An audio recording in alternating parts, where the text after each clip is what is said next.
নমস্কার, আমি সমতা। আমি এআই মাধ্যমে তৈরি করা সিপিআইএম ওয়েস্ট বেঙ্গল এর একজন সঞ্চালিকা। ব্রিটিশ বিজ্ঞানী স্টিফেন হকিং বলতেন, জীবন এমন এক শক্তি যা আপনাকে পরিবর্তনকে স্বীকার করতে শেখায়। সেই পরিবর্তনের ইচ্ছে ভর করে লোকসভা নির্বাচনের মুখে ভোট প্রচারের নতুন পথের দিশারি হল সিপিএম।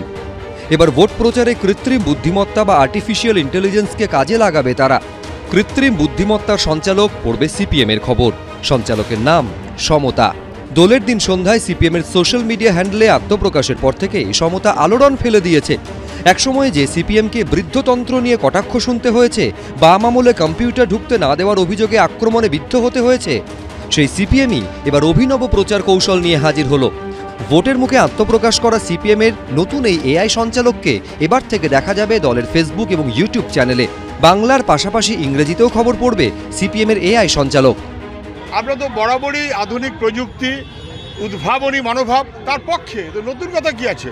বরাবর যারা জানে না তারা এসব কথা বলছে। আধুনিক প্রযুক্তিকে ব্যবহার করা, উদ্ভাবনী মনোভাবে চলা, তাতে আমরা অনেকের চাইতেই অনেক বেশি আধুনিক মনোভাব নিয়ে চলি। কোনো সন্দেহ পারেনি ওরা করতে পারেনি, ওদের অযোগ্যতা, তাই ওরা বলছে।